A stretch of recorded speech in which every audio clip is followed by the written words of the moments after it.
is the day, a day to be seized. Yeah, a day I can feel my spirit set free. Yes, this is the day. It's time to fly higher and higher up in the sky. This is the day that the Lord has made. I will rejoice and be glad in it. This is the day that the Lord has made. I will rejoice and be glad in it. This is the day all my dreams come true, and I feel the Spirit working its way through.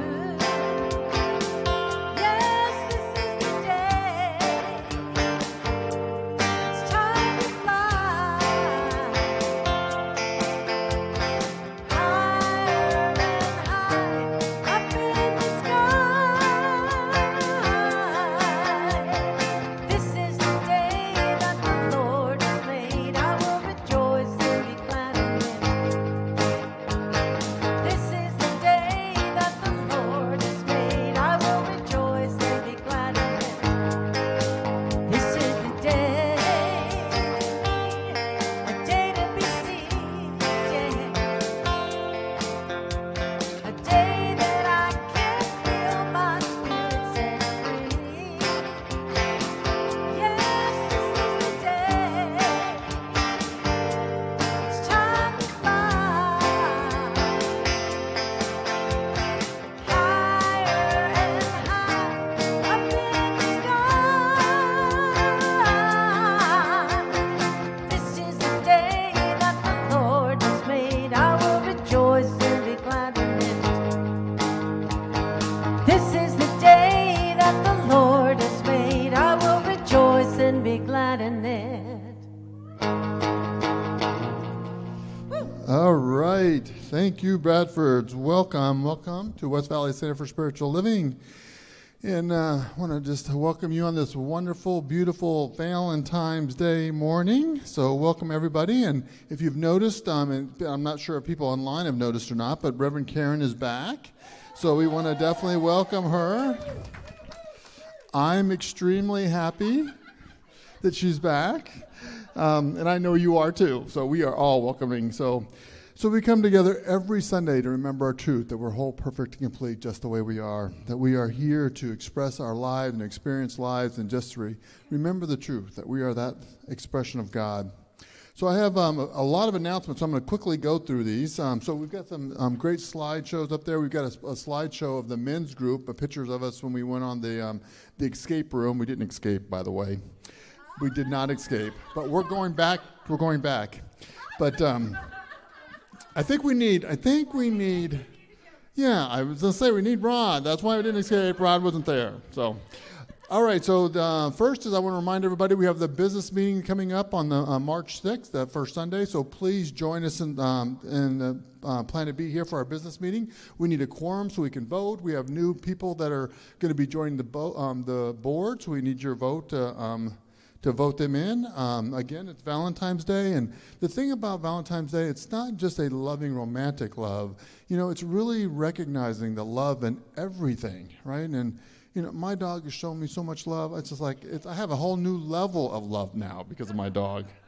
So let's just take a moment, and it's tomorrow, but let's start today and just think about all the ways that we are currently loved in our lives. So.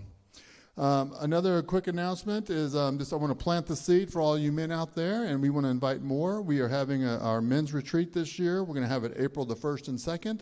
There'll be a sign-up sheet in the bookstore, so that's coming. It's also Super Bowl Sunday. If you didn't know that, it is Super Bowl Sunday.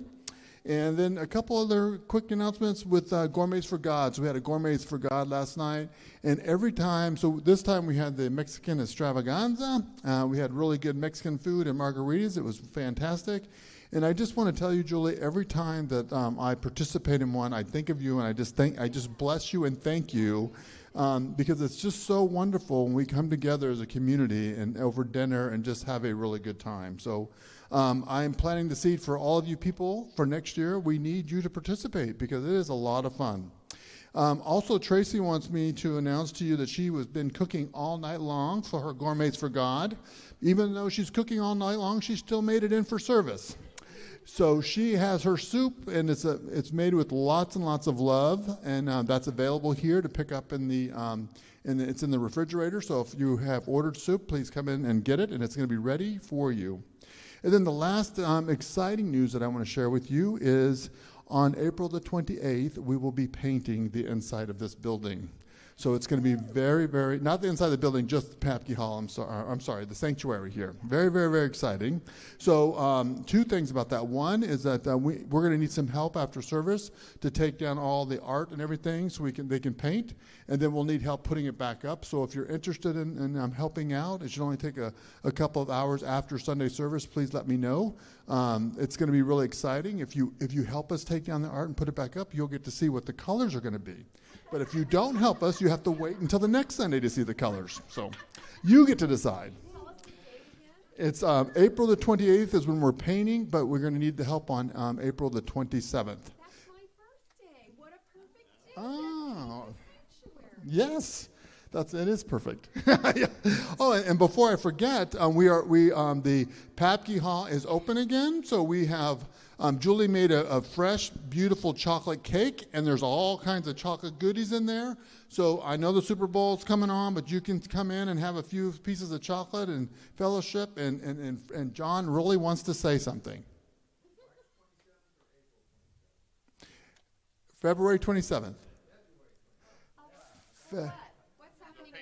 Painting. That's not my birthday. We're doing it before her birthday.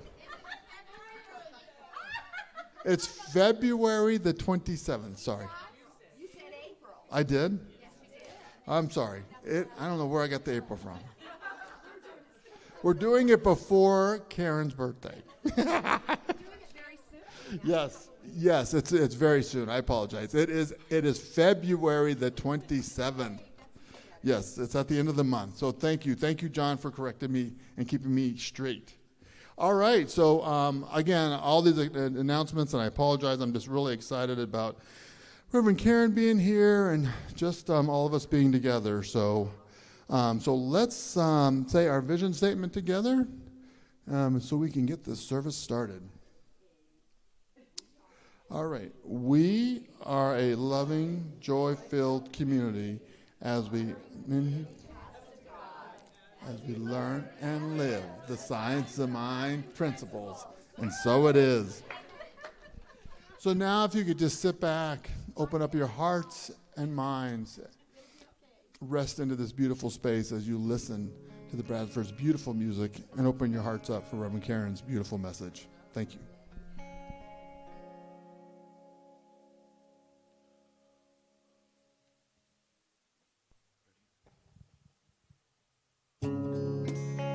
So just relax and take a deep breath.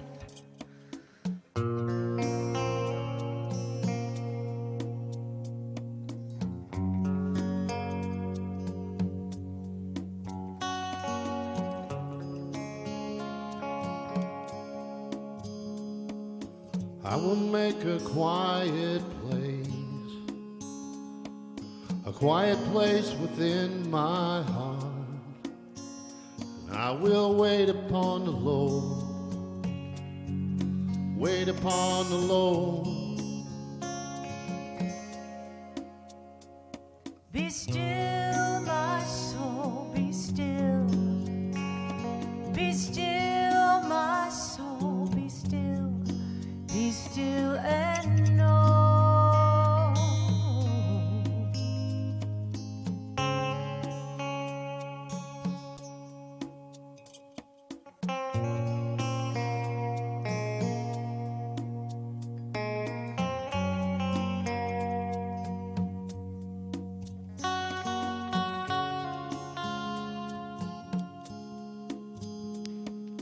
I will make a quiet place within my mind. I will wait upon the Lord. Wait upon the Lord. Be still, my soul, be still.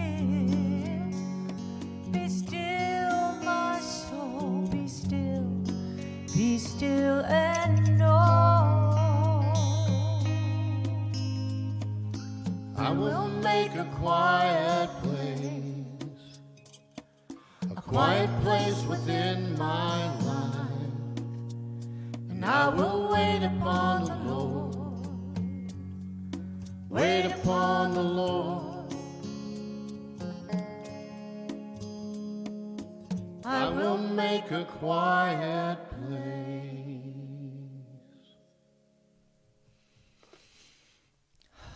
Good morning. Right here, right now, in this sacred space, at this sacred point in time, there is only one, the absolute. Infinite intelligence, wisdom, and I choose to call this essence God. God is all there is. God is love and joy and peace and beauty and freedom and light, love. And God is within and without all there is. And I know, and I affirm that I am part of this God. I'm a part of the whole. I am love, joy, beauty, peace, freedom, all of that. And as I know this is true for me, I know this is true for each of us sitting in this room, those watching us, in fact, for the whole planet. We are all part of the one. And this one expresses itself through us, as us. And I say a word of blessing for Reverend Karen, knowing that this divine love speaks through her. She shares her message. And we take that message and we share it. So it multiplies and becomes bigger and bigger. And I say a word of blessings for the Bradfords and their awesome music that just absolutely fills our heart, fills our souls, that we sometimes sing in our heads as we leave. And knowing this, affirming this, I just released this beautiful, special time into the law, knowing it is perfect. And together we say, and so it is. Okay, so I'm going to try to read with this microphone in my face, because I got a microphone 101 lesson today. So I'm going to read from the Science of Mind, page 82. Spirit is the Father, Mother, God, because it is the principle of unity back of all things. The masculine and the feminine principles both come from one. Spirit is all life, truth, love, being, cause, and effect. It is the only power in the universe that knows itself. The Spirit would know nothing outside itself. That would be God and something else. Spirit is all. The center, the circumference of everything that exists, both manifest and unmanifested. It has no enemies, no differences, no otherness, no apartness, no separation from itself. It is undivided, complete and perfect within itself, having no opposites and no opposition. It knows only its own ability, and since it is all, it cannot be hindered in any way, shape, or manner. Let us just think about that. And so it is.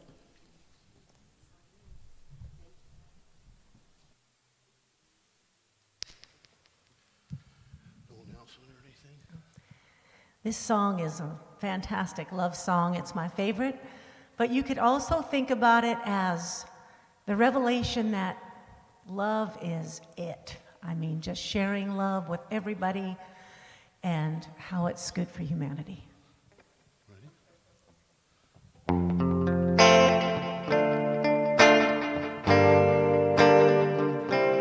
At last, my love has come along. My lonely days are over, and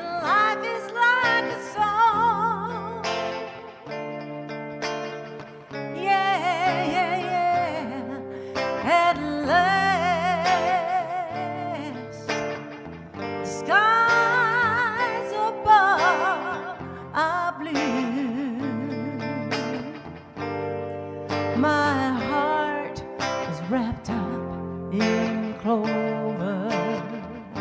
The night that I looked at you, I found a dream that I could speak to, a dream that I can call my own. I found a thrill to press my cheek to, a thrill that I've never known. Oh, you smile, and then the spell was cast, and here we are in heaven, for you are mine at last.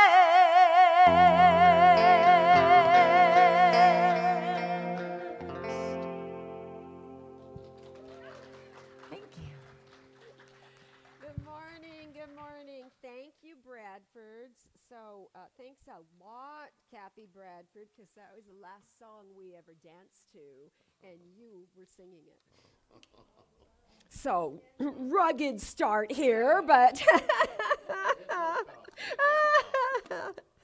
good morning. Good morning.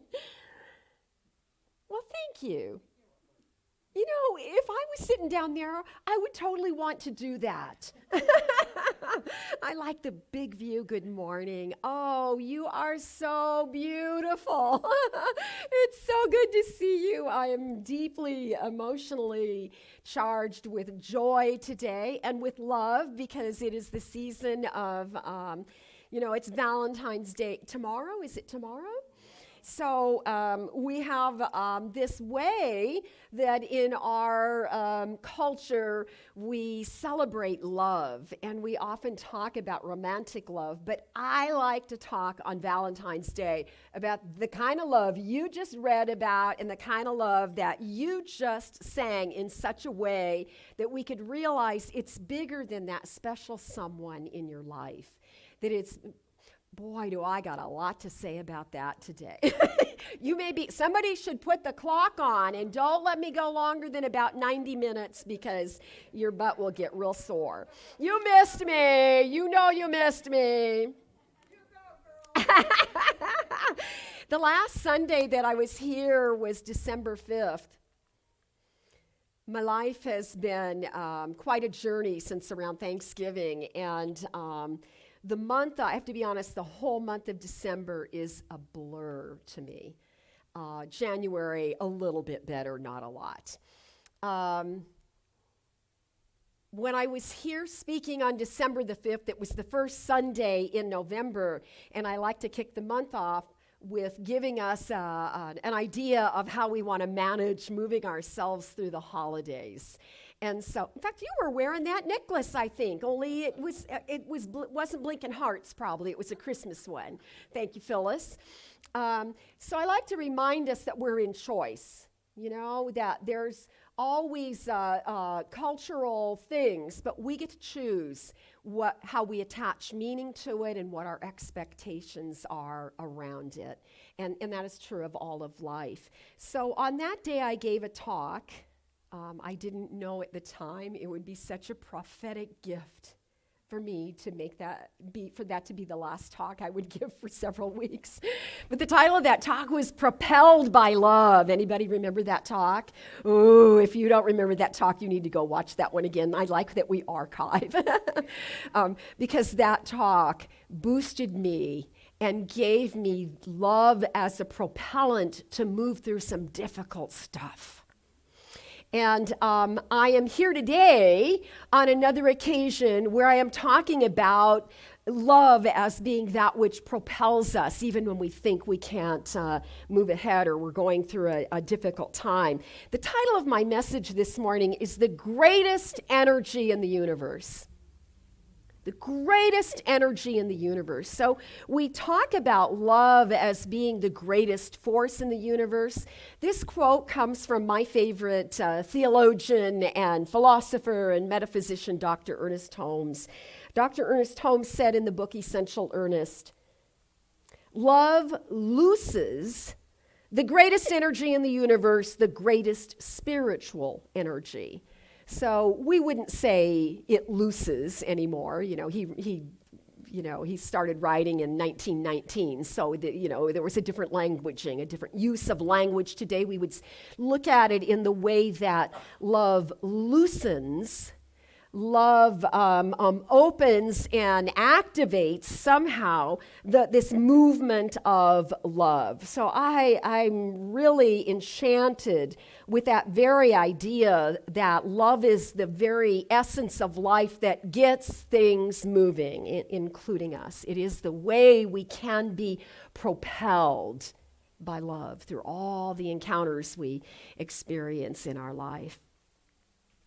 And so when we looked at that material on December the 5th about being propelled by love, Holmes said, this is one of the quotes I used, he said, "Everything emerges from the one." Your reading was right out of my material. Thank you for being a good chooser, listening to the guidance there. Everything emerges from the one. It's God flowing through everything, spilling itself into numberless forms and personalities, all of it propelled by that cosmic urge, love. A cosmic urge. What a great, big, beautiful way of looking at all of that. So we know that love is already here. Love already exists. Whether or not you have a special someone in your life, whether or not you find your soulmate in this journey through life, none of that matters. Love is always there because the scripture tells us that God is love. And what do we know about God? We know that God, there is no place where God is not, and therefore there is no place where love is not. We just kind of have to have a slightly different idea as to what love is. It gets confusing around Valentine's Day because we do think it's chocolates and flowers and romance. But it's so much more than that. I think that romance happens because in the experience of being human, in our humanity, we crave that oneness with God, that cosmic urge that's already inside of us. So love is already here in our lives, and it's never missing or limited except when we don't pay attention, when we don't look for it. When we don't focus on it. Now, it's, we live in the physical world, and so we find that our living requires a certain amount of attention to things other than love. We have basic things that we have to tend to. We have to feed and clothe our physical being. We have to pay our bills. We have to nurture our relationships if we desire to be in relationship. We have to nourish our souls, and we want to feed our minds. And in spite of all of those things, we still have to buy out time to be still and to know God. And I think that's what spiritual practice is about. There's a busyness to life that cannot be avoided, and we also want to find that balance in remembering the truth of our spiritual reality. It's funny, I could just hear you speaking about spiritual reality right now, because, by the way, I had it, just in case this didn't work out at the last minute, I have a speaker here. So wasn't that clever? An easy way for me to ease myself back in the movement again of it.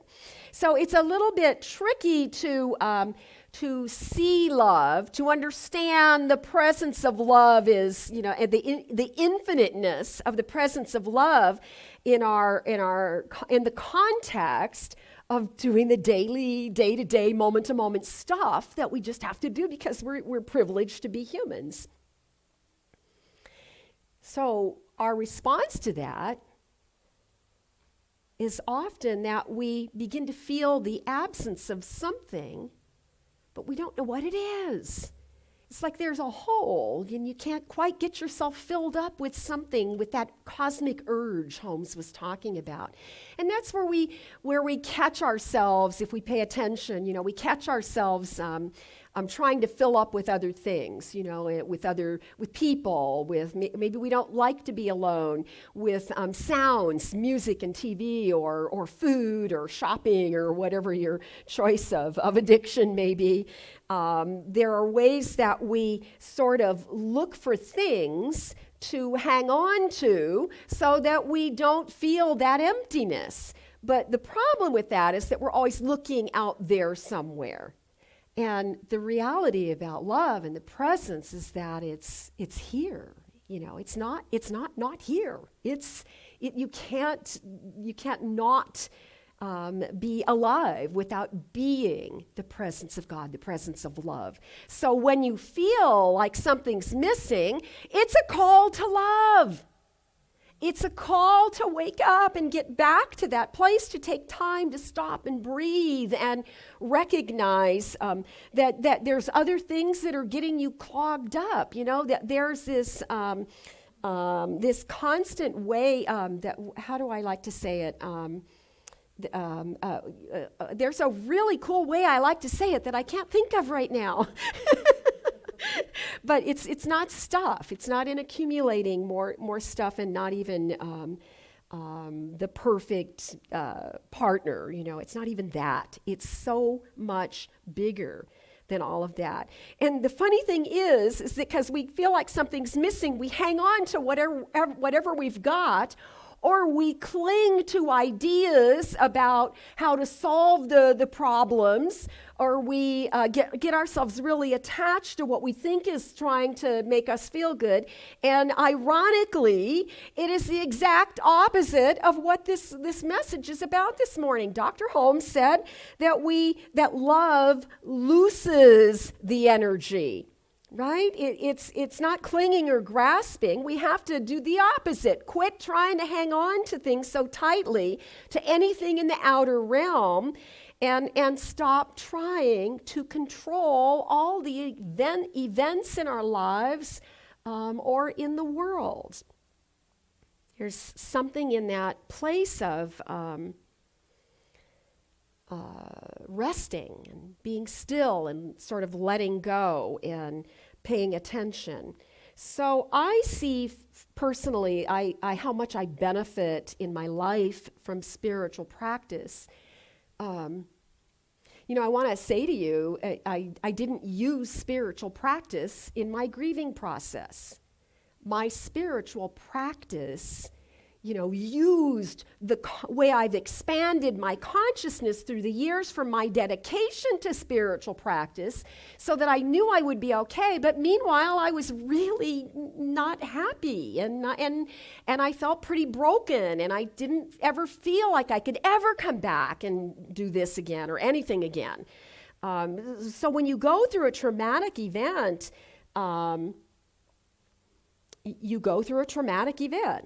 But spiritual practice is our gift, and it doesn't matter what religion you are. Any spiritual practice would benefit you in these difficult times. It just so happens that in New Thought, and especially in religious science, the religious science side of New Thought, the science of mind, we have a very distinct methodology, and we are based on education. We are totally founded on the idea of spiritual education as a way that we acquire the adaptability and the skills and the things we can do. Hugh. Holmes, guess I'm not over that one yet. Looks like I'll be saying that forever. I know, honey, I know. That was really funny. Holmes said something that I'll never be able to remember now because I just want to laugh. he said a lot. You know, he said a lot. I'll think of it again later. So I've been thinking that wouldn't it be great? Maybe this could be a sweet little homework assignment for all of us. Wouldn't it be great if tomorrow, on Valentine's Day, that instead of honoring a lover, we could honor love? We could celebrate love in a bigger way than is just another person. That we could stand intentionally in a consciousness of love in whatever that means to you, in whatever way you want to celebrate love. And we could make it, we put a different kind of light on it, a divine light on it. I think when we're doing the opposite, when we're clinging on to stuff and looking for something to hold on to, I think it almost makes me laugh when I think how we're it's like you're holding yourself tightly and you're actually resisting the law of circulation. Everything in life needs to flow and move.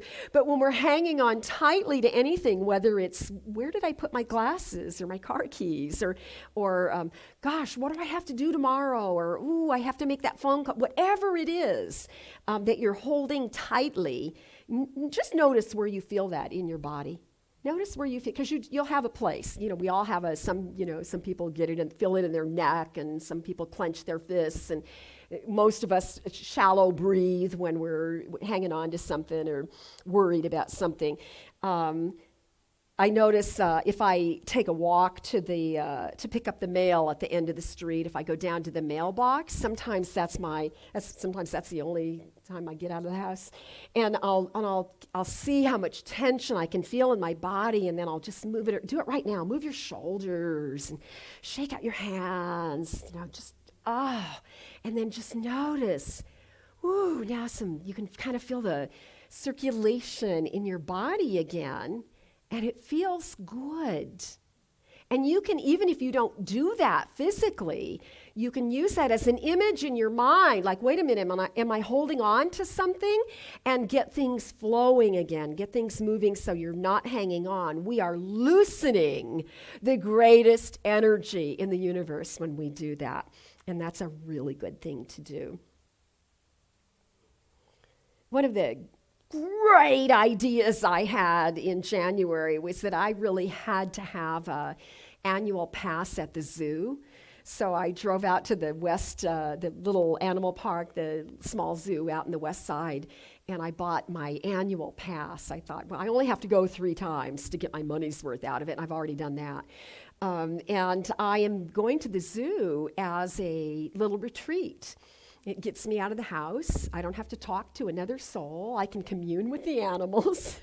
The bird sounds there are amazing, and the other animals make noises too. But my favorite part of the zoo is the aerial tram.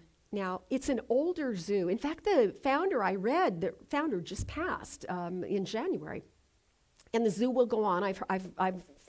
I'm secure. I have inside information now because I'm a member. Everything will be fine.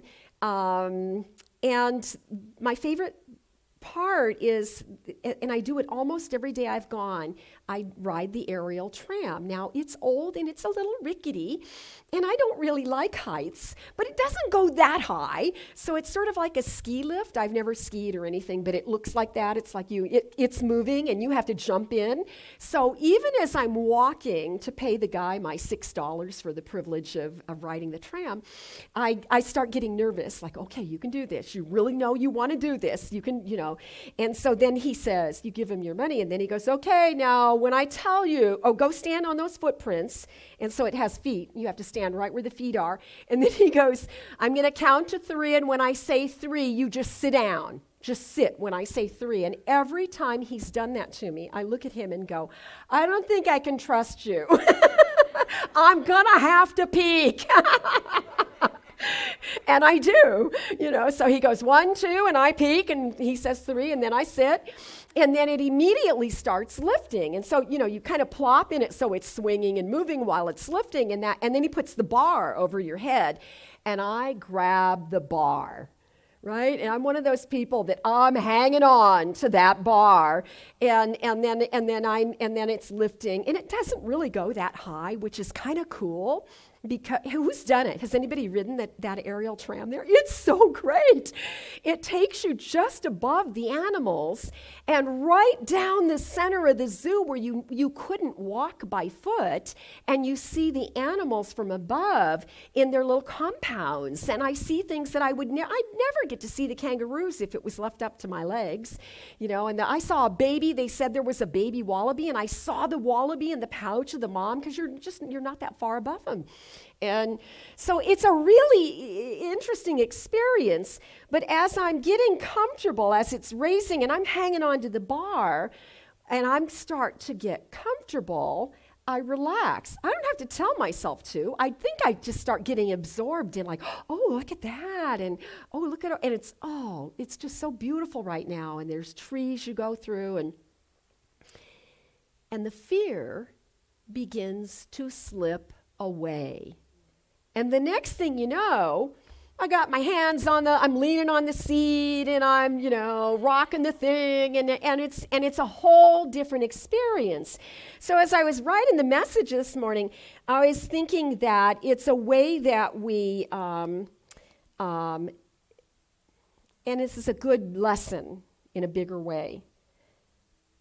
It takes a little time for me to find my comfort. But as time passes, we find a new rhythm. And that's really true in life, right? Events happen, and our lives change, and they'll never be the way they were. The world is going through exactly that kind of transition right now. The consciousness of humanity is going through a post-pandemic consciousness shift of huge proportions, and I don't think it would have taken anything less than a worldwide global pandemic to wake us up. But we are loosening our grip. We are starting to breathe again. Some of us, not everybody. And we are finding our rhythm as time continues to pass. And so I notice that many of us live our lives like we're preparing for a big test, or we're trying to figure out how to do something well. And some religions actually teach that there is a God that's testing us. Or that there's I always love that image of a devil on one shoulder and an angel on the other shoulder, and they're both whispering in your ears, trying to coax you into either being good or bad, So sometimes life feels like that, kind of like it's an exam. Now, if you're getting ready for any kind of a test, a driver's test, or you're taking a class somewhere where there's a final exam, a new job, it doesn't matter, but you're preparing for any kind of a test, you work hard. Tracy knows this well. She just did a bunch of big tests.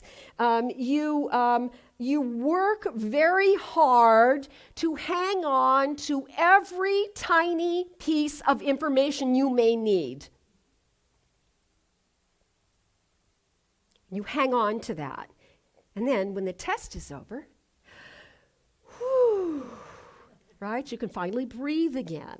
You relax a little. You let some of that stuff go. You may never remember some of it, but you had it ready for the test, and just in case they asked, right? So that's how life is. Life is like that. Sometimes we feel tested. Sometimes we get overwhelmed with what we think we should have to know, or how we have to manage something.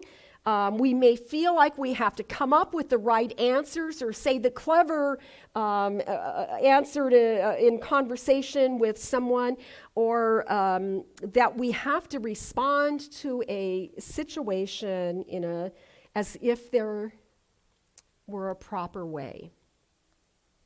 as if there's a correct response. I reread, I've been journaling like crazy since Thanksgiving. It's so interesting now to look back and see what I wrote to myself. And there was a place in, while we were still in hospice, there was a place where I had written, I'm so afraid I'm going to fail. I'm so afraid I'm not going to do this well. And now to be so close still to a really tragic event, but to look back and to read those words, I have so much compassion for myself and a little bit of humor. I mean, it does make me laugh a little, like, what could I do wrong? It's like, what could go wrong? I'm just doing, it's like this is going to end the way it's going to end. My involvement in it will be up to me, and even if I made a mistake, it wouldn't be a mistake. And what would be a mistake? It wouldn't change anything, is what I'm going to say. So it's sort of sweet to have some space and to look back and to recognize how serious we take things. And even though that is a serious topic, it's a good point. I think if you want to live your life and you want to live your life fully alive, and my husband lived every minute of his life fully alive, we come to realize at a certain age that every dawn is followed by a dusk, but every dusk is followed by a dawn, in the very same way that spring always follows winter. There are seasons of life that each and every one of us moves through. And sometimes they're dark seasons. Sometimes they're dark nights. And I do believe that our teaching is a fabulous tool for living life and moving through those seasons. I would love to tell you that I was brave and that I prayed every day and that I still had my meditation practice, but I did not. I was not. I didn't feel the need to be. I allowed myself to just ride the aerial lift and trust the process, but it didn't look like trust and it didn't feel like trust. I always knew I would be okay eventually. So we have a fabulous teaching that can help you move through the seasons even when you aren't able to pray yourself well, even if you aren't able to do the things you thought you should have to do as I did. So I'm grateful for my practice and I'm grateful for this teaching, but I want to say to you, I feel very strongly that I need to say this, and that is, no teaching can save you from the storms. No teaching, no amount of spiritual enlightenment can promise you that you will never face another problem or not be disappointed again sometime in your life. I think that's why gurus go to caves. Gurus are so smart and enlightened, they know that, so they go to the cave so they don't have to deal with it, right? But having a spiritual commitment is, it was like an insurance policy for me. Having a spiritual commitment and a strong devotion to what I believe, what it did was it kept like this divine illumination in my life that I couldn't see, I couldn't always feel it, but something in me, something greater than me, knew it and could count on it and could rest in it. So it's like a divine illumination of truth that is always existing in the same way that love loosens this great energy. That's that great energy that Holmes was speaking about. I read a lot, not right away. I couldn't read for a while. But in sometime in January, I was able to start reading, and so I ordered a bunch of books on grief. You got to do it well, right? There might be a test. Oh, wait, that was the test. And so I read. I read some really, really amazing books that are current that I will love to share with you. The best book is a book by Elizabeth Lesser called "Broken Open." It's not a new book. She did re-release it, but it's not a new book. But her idea helped me so much because she has this emphasis through the whole book that no matter what you are grieving, no matter what kind of loss you have experienced, you're broken open. You may hit bottom, but when you hit bottom, then you use the strength you have, you let your feet push you back up. So you're never broken. You're just broken open. And that felt so, that lifted so much for me. I tried to read that book in December, and I hated that idea. It just made me angry. And so I put the book down. I realized I'm not ready to read yet. And then when I picked it up again later, I realized there's some beautiful messages there. Really profoundly good book for everybody, not just death as a loss.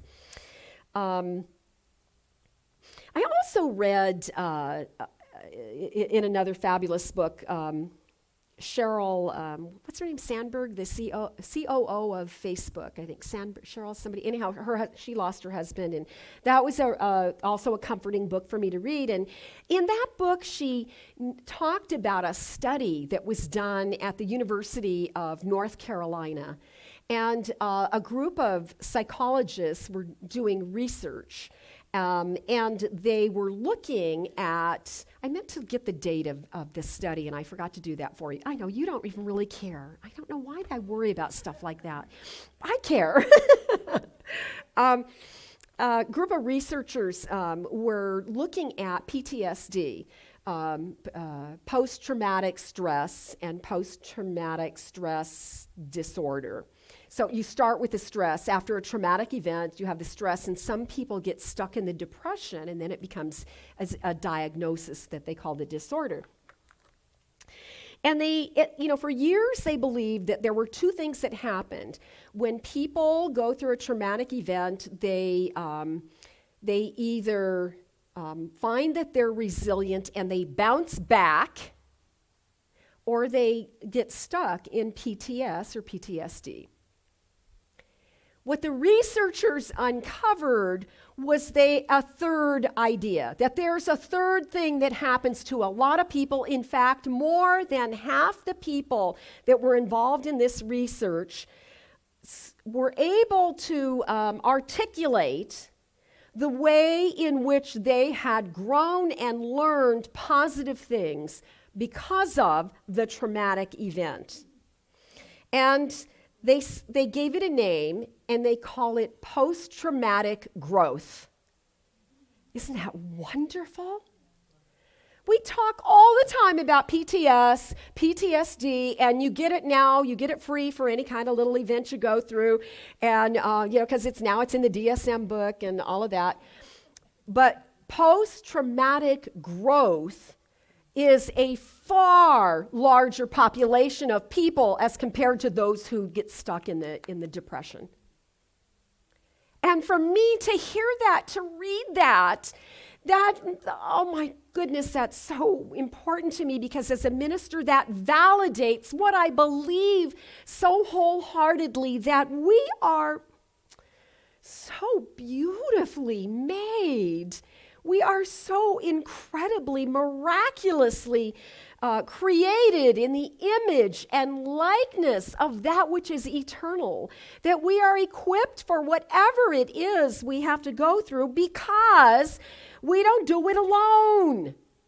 Because there's a power and a presence, it's in us all the time, and we can call on it. We can use it. We can count on it. So I want to end this morning. I want to tell you my story of love, not my love story. You've seen my love story through the years. But I want to tell you what love means to me now, if I can.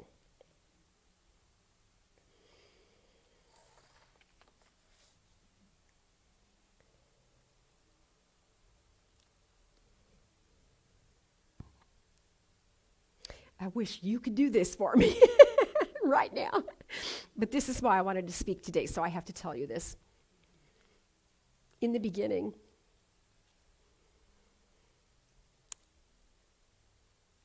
there was just this giant hole. There was this big piece of something that was missing. There was this vast, huge emptiness that I could not have anticipated. And it was overwhelming and every kind of awful. And as day after day went by, which I wasn't very happy about, but they do, the days go by, time passes, and that chair is lifting you. That love begins to lift you.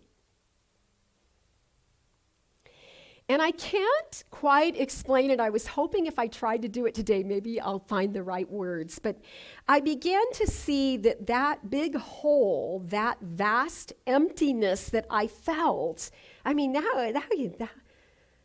a big hole, that it turned into a spaciousness that had a completely different energy. And it wasn't that I didn't feel sad anymore. It's just that it felt, I don't know, I didn't feel as vulnerable. And in that sense of spaciousness, I realized I don't ever have to quit loving him. And I realized that I could feel him loving me in that space. So now I'm not talking about a visitation. I'm not talking about, any of that. I'm saying that the love we're talking about today is that. I'm saying that what I began to realize was that emptiness was not empty. It was the spaciousness. It was the way our lives are filled and permeated with God's love. And perhaps it's only in the most tender of moments where we have that recognition, that ability to see, oh my goodness, 50 years. That's what I'm feeling. It's like if you could take all of that love and mix it all together, that's beauty. That's joy. That's the energy of love that is the greatest force in the universe. So I want to end with this quote.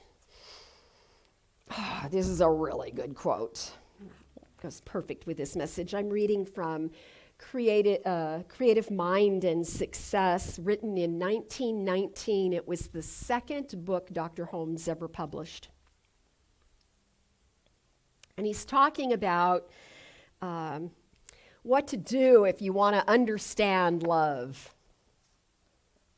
He's giving us advice here in how to understand love, in case my talk wasn't enough.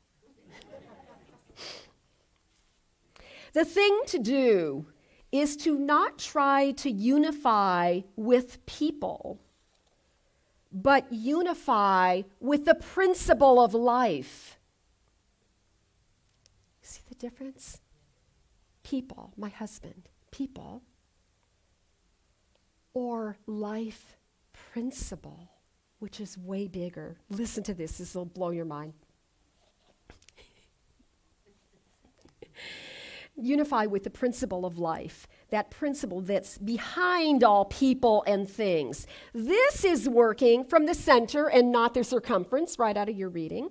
This is working from the center, right? We're not out on the edge. You know, they used to say when I was a fundamentalist Christian, if you're sitting on the fence about something, you better stop and think who built that fence, because God don't build no fences. Which meant Satan, the devil, which I don't intend to preach to you, but you get the point. Be in the center, right? What do they say? The flock, stay in the center of the flock. You won't get picked off on the edges, all of that. Stand in the center. When you unite your thought with the whole, the allness, you will be united with all the parts of the whole. So now imagine that we're the parts. Right?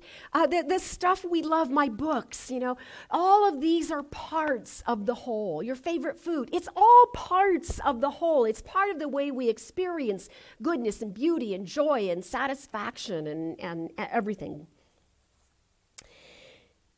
Then he says this: feel the divine companionship. I think that's what I'm trying to describe in that spaciousness. There's a divine companionship right there. Feel that you are one with life and declare that as this thought awakens within your mind, so does it awaken within the mind of the whole, the entire human race. And that's what I wanted to say today. Thank you.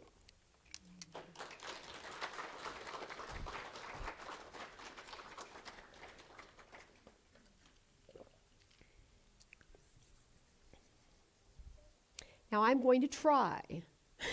I haven't done this in a long time. I always think that the best part of the day is when we anchor these ideas in the words of prayer. So if you will join me, let's just turn within.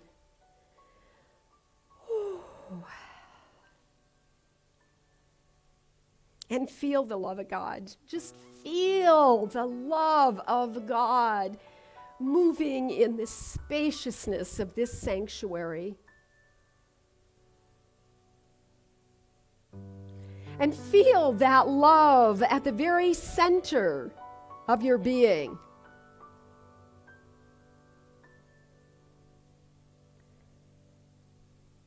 Let us begin to sense the divine companionship. For it is with great certainty that we know that God is right here, right now, in this sacred space that we create in our gathering. Two or more. And therefore, the fullness of the grace of God is streaming through this room and into our lives and into our homes. Every place that we sit and rest and participate in the activity of the words of this prayer. We open ourselves to expand our consciousness so that we are able to sense an even greater perception of the presence of God. The infinite mind, the infinite one, the holiness of all of life, that which created us in its image and likeness. We allow that sense of love that is celebrated on this holiday. We allow that sense of love to be divine love, and to be expansive in its nature, and to be pure in its essence, and to know that love is never restricted or limited or held back. And so right now we choose, in this moment we choose to open our hearts and our minds to a brand new awareness of the movement and activity of life and of love, of the expansive nature and power of the divine, and the way in which we loosen that love. We allow love to loosen our grip so that we don't have to hang on. We do not have to prepare or prove ourselves to anybody or anything. That we are fully sustained and supported in the most divine and beautiful way. And beyond that, I speak a word of blessing and deep, deep gratitude for the support that we bring to each other as we move through the events of our life, which, although are absolutely normal and yet feel so strange. So we take that dichotomy, we allow it to be the paradox, the divine tension that connects the dark and the light, the center of the yin and the yang, and we allow ourselves to just be a part of that wheel of life, moving and living and breathing and laughing and filling our lives with relationships and love and joy. We invite a greater experience of beauty, and we witness the harmony, and we allow ourselves to feel safe as the love of God lifts us to greater heights, to a newer language, a different way of living and moving and having our being in God. I delight in all of this. I delight in knowing that we can always returning to love again and again. We not only heal ourselves, but we heal each other. So I say thank you, God. Thank you, life. How absolutely grateful I am this day to know I am home, to know I am safe, and to know that as these words are true for me, they are the truth for each and every one of us. And I release the words of this prayer into the law that says so sweetly, ah, yes, but of course. I let it be, and together we say, and so it is. Amen, amen.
Thank you, Bradfords. And are we not grateful for Reverend Karen? All right. Oh, yeah. I think I might have mentioned that I'm really glad she's back. I am. I love her. Yes. So, all right. So now's the time to celebrate the abundance of love in our life, and the abundance of our prosperity consciousness just keeps growing and growing. So I want to remind everybody that we are not passing an offering plate, that we have drop boxes in the back of the room and also one in the bookstore, that we have chocolate cake in Pampke Hall and lots of chocolate for you chocolate lovers. We have an abundance of chocolate, actually. So, and if I screwed up all the dates, go to the website, wvcsl.com. The dates will be posted there, and Kay will send out the email. So thank you very much. All right, so let's say our joyous affirmation together. I live in a consciousness of good. Divine love blesses and multiplies all that I am, all that I have, all that I give, and all that I receive. Thank you, God, and so it is.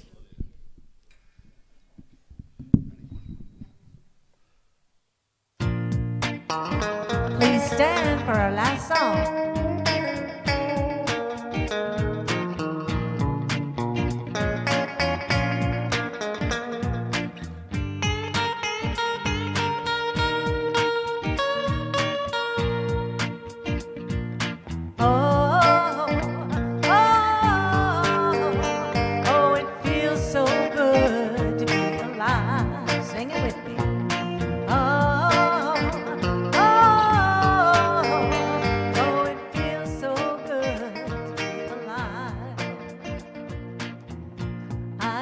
thinking about my problems.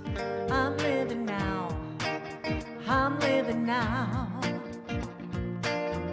And I ain't gonna worry about the future. I'm living now. I'm living now. So put your hands up if you feel like having a good time. Put your hands up if you're sharing love with all.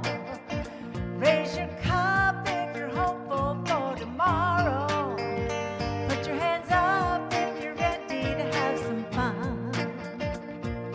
Oh, oh, oh, it feels so good to be alive. Oh, oh, oh, it feels so good to be alive. Feels good, don't it? Feels good, don't it? Only got one life, live in the moment. Feels good, don't it? Feels good, don't it? Only got one life, live in the moment. Feels good, don't it? Feels good, don't it? Only got one life, live in the moment. Feels good, don't it? Feels good, don't it? Only got one life, live. Oh, oh, oh, it feels so good to be alive. Oh, oh, oh, it feels so good to be alive. One more time. Oh, oh, oh, it feels so good to be alive. Woo! Thank you, Bradford. Oh, it's so good to be back. I'm so happy to be here. I wrote some notes on my Kleenex box because I couldn't find any paper. The membership meeting is very important. We have to have an annual business meeting, and that's coming. Whatever. Don't trust his date. Don't listen to Clyde. Ask John Kruger. He'll tell you later. But when is it? March the 6th, the first Sunday in March. Yes, I knew that. And we do need a quorum, so I would really ask you, and we will, like we did last year, we'll have a way for you to attend and be counted as part of the quorum online. So that it should be fairly easy because we're getting a pretty good crowd. Now, in terms of membership, I wanted to make this announcement because we have quite a few new people in the sanctuary every Sunday now, which makes my heart so happy. When I looked at the picture of the men's group and saw there were it's doubled in size, and so many new people we're so blessed. We're so blessed. This is not true for every church. So the way that I define membership is by your participation. So it's not about you filling out a form. I consider you a member, first of all, if I recognize you because you're here enough, if you financially give, and or you participate in the events that are going on here. So you are invited, if you fit in, say yes to any of those categories, then you are invited to be part of that quorum on that Sunday. And we make it fun. We have we do a I don't know, a slideshow sounds more. PowerPoint makes me go to sleep, but we do a fun PowerPoint. we do a good thing. We make it, we try and speed it up, and we answer questions and stuff like that. So please stay and play. If you would do that with us, we would appreciate it. That's all I have. What's your idea for a closing affirmation, Reverend Clyde? I've lost my rhythm a little bit. There's only one life. There's only one life. And that life is love. And that life is love. And so it is. Amen. Thanks for being here. So good to see you again. Oh, and soup. Don't forget to pick up your soup.